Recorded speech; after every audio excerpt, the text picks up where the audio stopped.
Some people run for exercise, but when you run 26.2 miles, there's usually a purpose. I want the world to see somebody who's a recipient do this as well.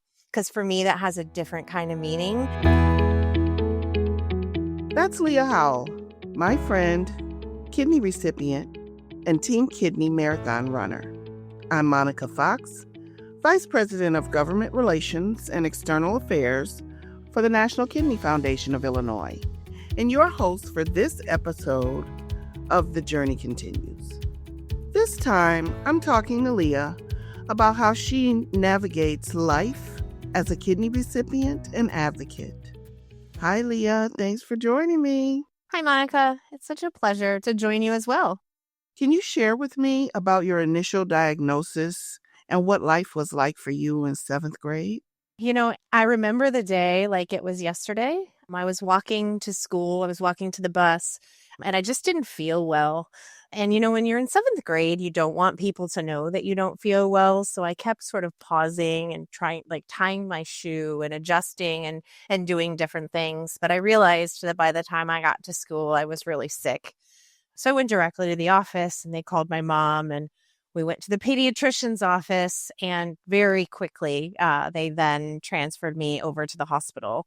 And that was the first time that I had dealt with a kidney infection and was diagnosed with pyelonephritis and spent a couple days there in the hospital. And how did your experience with kidney disease shape your childhood and adolescence?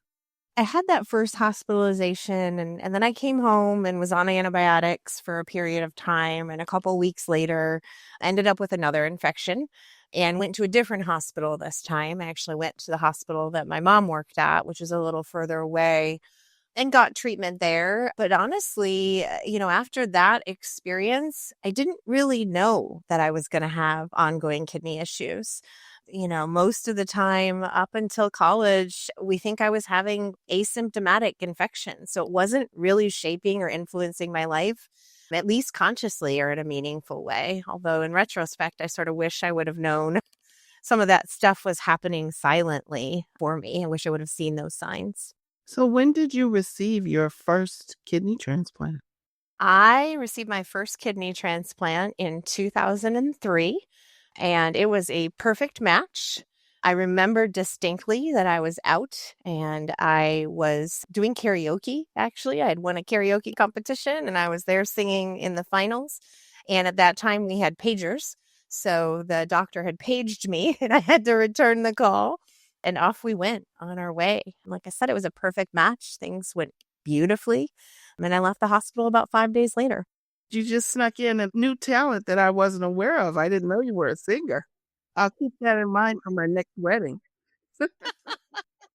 It is my guilty pleasure. So over time, you've had multiple major surgeries and lengthy hospital stays. And what's been the hardest part of that for you? Oh, so as I mentioned, I went home from the first transplant about 5 days after transplant. And what I didn't share is that I actually lost the first kidney about 8 days after transplant. And so I went back to dialysis, and it wasn't until about 13 months later that I got the second transplant, which he turned 21 last month. But I share that because I think what has been one of the most challenging things is trying to manage the uncertainty. There's lots of times that I feel great. There's lots of times that without knowing, I wouldn't know that I had a transplant or that I had dealt with all of those things. But unfortunately, you also don't know when the other shoe is going to drop. And I think sometimes one of the most challenging things is navigating that unknown, trying to live your life and be present and not always worry, but also to be aware of what's going on in your body and find some balance in that awareness. So how has your second transplant, Joey, impacted your life in the past 21 years? Oh, wow. Him being with me these 21 years has allowed me so much opportunity. I've been able to travel. I went back to school. I have nieces that I've watched sort of grow up over time and been able to be there for them in really key moments. The simple fact that it's allowed me to live my life, that's hard to put into words. sort of what that means. But it's pretty incredible. Yeah. Yeah. Well, what are some of the major milestones you've achieved in that time? So, as I mentioned, I went back to school. One of the things I'd always wanted to do in my life was to earn a terminal degree, and I did. I finished a PhD in 2016, which I'm really, really proud of. I have traveled abroad on my own, which was always a goal of mine, visiting Ireland and Scotland, and actually had the opportunity just before the pandemic to be in Barcelona for the new year and ring in the new year on my own there and to do some really cool things while I was traveling. Those are definitely a couple of key milestones for me. I've also been able to be present with my family in a way that's been really meaningful. I got to spend extra time with my grandmother and really learn about my history and her history. And I was there with her, as she passed away, which, I wouldn't have necessarily been able to do. So those are key and really important things for me in my life. Also, I have a doggo. He keeps me busy, and without being, having had the transplant and being healthy enough to walk and care for him, I never would have been able to do rescue work or to adopt my dog that is here with me now. So I know those sometimes sound to people like maybe, I don't know, not necessarily significant moments, but they're so significant for me that I'm reminded about them all the time and thankful for them all the time. Absolutely. What inspired you to advocate for organ donation and to mentor others with chronic illnesses? I've been really lucky over time. Early in my navigating the experience, I was connected with some folks at Gift of Life Michigan and National Kidney Foundation of Michigan. And I met a couple of other individuals who also were transplant recipients, but not very many. I've been traveling this road a long time, and the field, the conversation, like the world around organ donation and tissue donation and kidney disease is evolved tremendously over time. I didn't have as many mentors early. I didn't have sort of peer connection groups early. I was really fortunate to be able to identify matches in relatively short periods of time for myself. But I also had lots of friends and family that were declined or that I learned were really afraid of organ and tissue donation. And so I found myself educating them a lot. I want other people to feel supported and to know that they can do it. I want to make sure that people understand the facts around organ and tissue donation and that we can, dispel rumors and myths because there still are a lot of rumors and myths out there. There sure are. And it's so important to dispel those. Yeah, absolutely. Can you share a memorable experience from mentoring someone who's also navigating a similar journey? The thing that immediately pops into mind when you ask that question, I was working actually as an academic advisor at a university, and I had a walk-in appointment, which I was on walk-in on call that day. Brittany is her name. We are still connected today.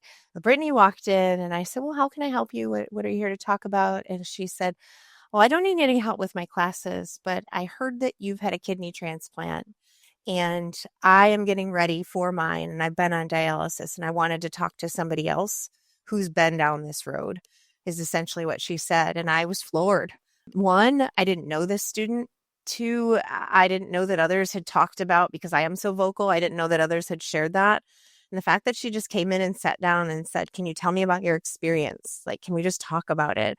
I think it was, for me, one of the most powerful recognitions that no matter how and where you're telling your story, you never know who is hearing it.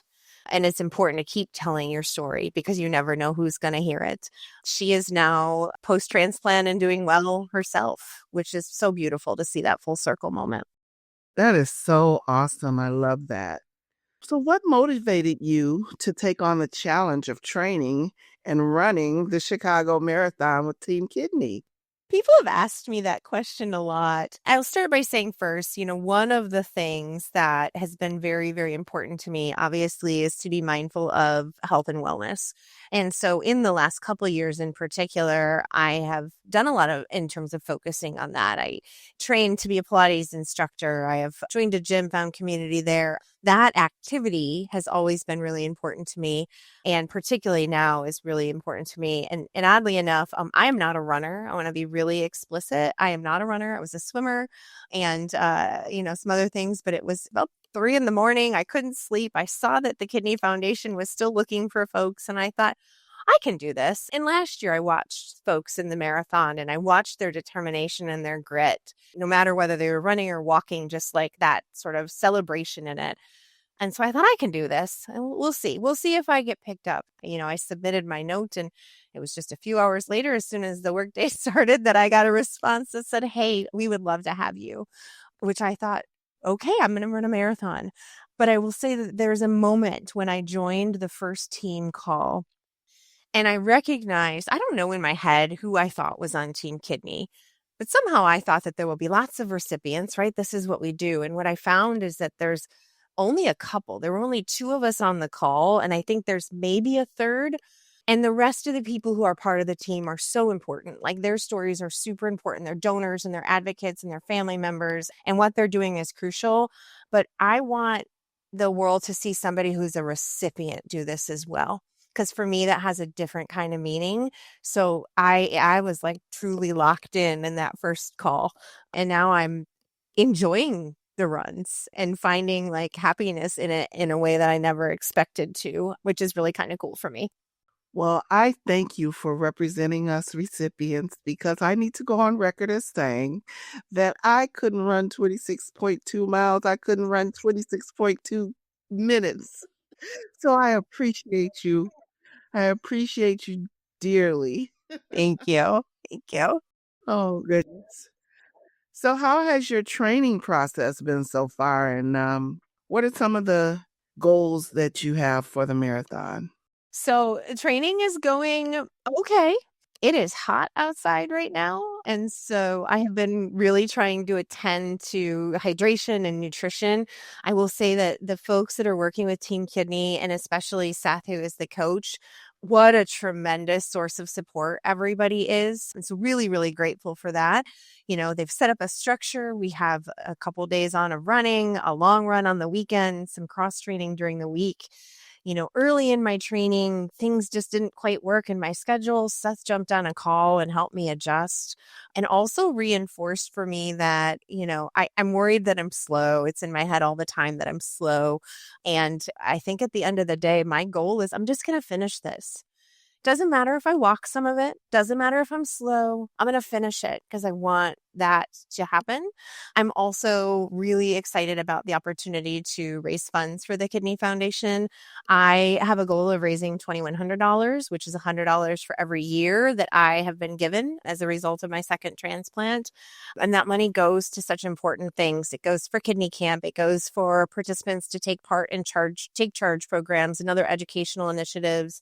And it gives back again to people who need that and who need, the guidance, the advocacy, the space, the education. So, again, my 2 goals: 1, I want to finish it. But 2, really want to be able to raise the funds and get that message out that the work that the Kidney Foundation is doing is crucial and is invaluable.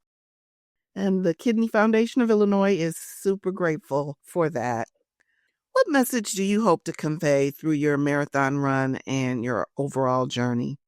That question makes me a little sappy, a little teary, because what I hope to convey is just that every day is another opportunity to be the best that you can be in that day. In my training, sometimes that has meant I have walked the whole thing.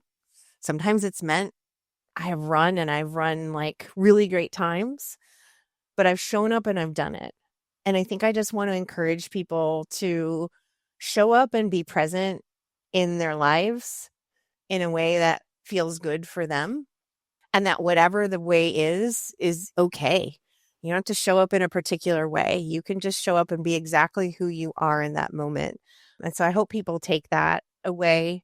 I also just, life is busy all the time. There's so many things happening around us all the time. So I hope that folks remember to be present in the moment that they're in as well.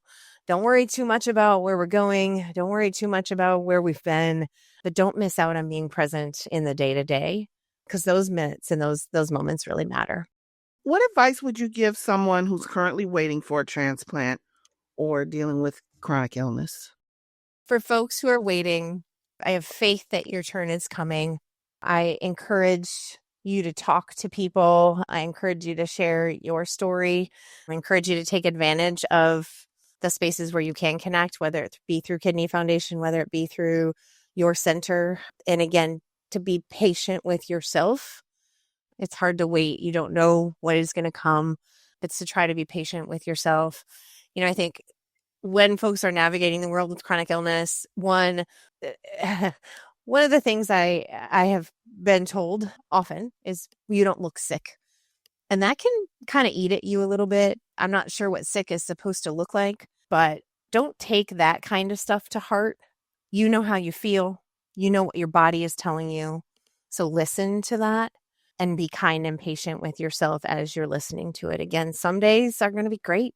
And some days you're going to need to sit on a couch and do nothing. And both of those things are okay. And then last, I think, is be open with your village, whatever that is, your family or your friends, your chosen family, your coworkers, to whatever level you feel comfortable. But also, it's okay not to share your story with everybody. It's okay to maintain some boundaries. You got to do what is important for you. And so I encourage folks to sort of find that. And then I'm going to be really honest. The other thing that I didn't do for a long time, but I have done now for myself is therapy is a good thing. Even if you're not in crisis, find someone that you can trust that is only there for you. That is your space, your safety, your sounding board, even when you feel great. Navigating the world and life with a chronic illness or waiting for a transplant, there's a lot of trauma that happens with that. Find space to process that in a place that feels safe to you. Because I think the better we are sort of mentally, the kinder we are to ourselves mentally and emotionally, the better we can be physically. And those two things are so connected. You've got to take care of both. Yeah. So those are, I think, my pieces of advice. That is great advice, and I thank you and I receive it. Okay. So how do you find joy and gratitude in the midst of ongoing challenges? It's little things. I used to think that joy and gratitude were these big celebratory moments. For me, I'm finding it in the little things. Almost every morning, I send my mom a text message to say good morning, and I take a picture of a different flower because that's something that we share with one another. We both sort of love the natural world. I like to take walks. I like to be in nature. For me, that reminds me again that there's light and love in the world. I love a good thank you note. I'm an old school pen and paper person, so I appreciate that. And I also think it's important to tell people when you're grateful. Sometimes we think it, but the only feedback we give is when things aren't going well. Make it a point to talk about when things are going well. Make it a point to celebrate the small moments. All of that really, really makes a difference. You don't have to hold out for big wins or big gains just to take a moment and reflect and be joyful. And find the thing that brings you joy. For some folks, it's music. For some folks, it's poetry. For some folks, it's reading. For some folks, it's dancing. Whatever it is, find it and do it. Don't worry about what anybody else thinks. Do it for you. Marianne Williamson has a poem, and there's a quote in it that says that when we let our own light shine, we unconsciously give others permission to do the same.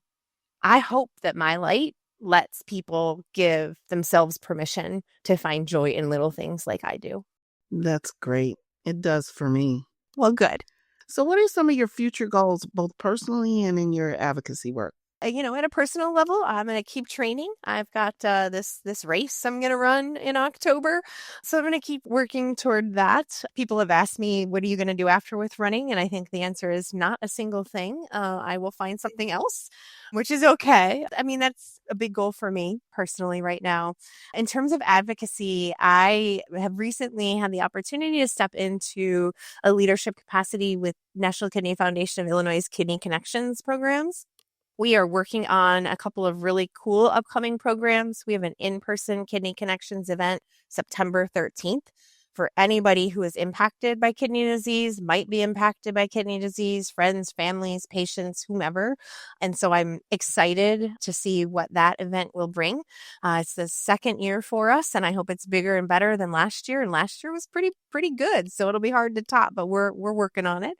And then there'll be a webinar in November. I hope that sort of my work with Kidney Connections will help us to be able to expand their reach and to grow the ambassador team. Because again, I think it's really crucial that people can see themselves in others when they are experiencing kidney disease and chronic illness. So those are the two. We're gonna get through the marathon and then really digging in on Kidney Connections right now, which has been a really, really neat process. And I'm so grateful to be able to be a part of it.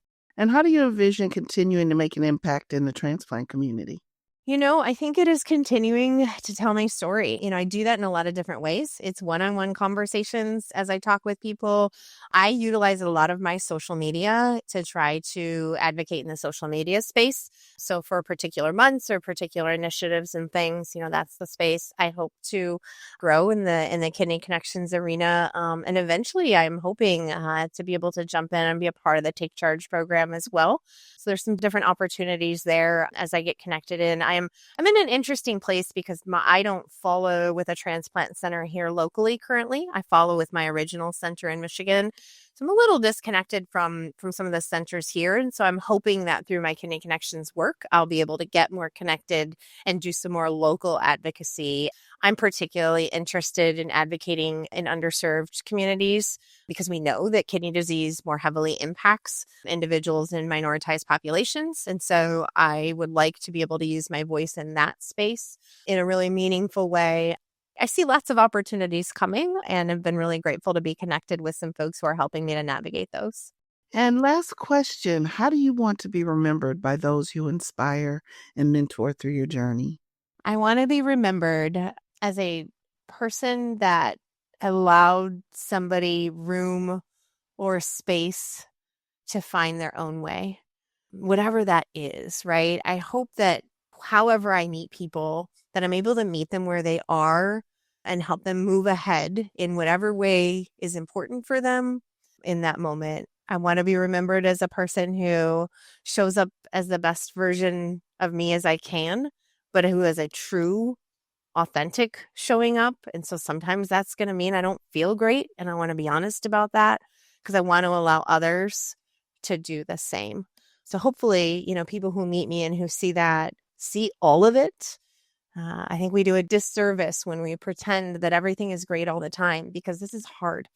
Even 21 years post-transplant, even in really good health and navigating things, it's hard. And so I want folks to know that, but I hope that I can show up for them as a model of it's okay that some days aren't great, but we're going to all do this together. Yes. Thank you. Of course. That is a great way to be remembered, and I'm sure you will. So thank you for spending this time with me and sharing your story. Thank you for having me. It's such a pleasure. And the work that you do in this podcast, gosh, how powerful. I'm really, really, really fortunate to be a part. Thank you. You too can help with our mission by running for Team Kidney or by volunteering with the National Kidney Foundation of Illinois. For more information about volunteering with us, running Team Kidney, or kidney transplants, visit nkfi.org. I'm Monica Fox, a grateful kidney transplant recipient, and this is The Journey Continues. Prevention's a key part of our mission at the Kidney Foundation. That's why at the end of each episode, we share a health tip. Here's today's prevention tip on hydration. Drinking plenty of water helps your kidneys clear sodium, urea, and toxins from the body, which help you significantly lower your risk of developing chronic kidney disease. Remember to always read the labels. Some flavored waters include sugar or sugar substitutes. Try to choose water with no additives. Limit your consumption of sweetened beverages like energy drinks, sodas, and sports drinks. One every once in a while is okay, but when consumed regularly, sweetened beverages can limit your hydration and even lead to health issues like diabetes.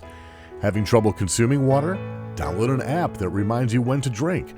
Carry a cute water bottle or cup, or set an alarm to drink water throughout the day.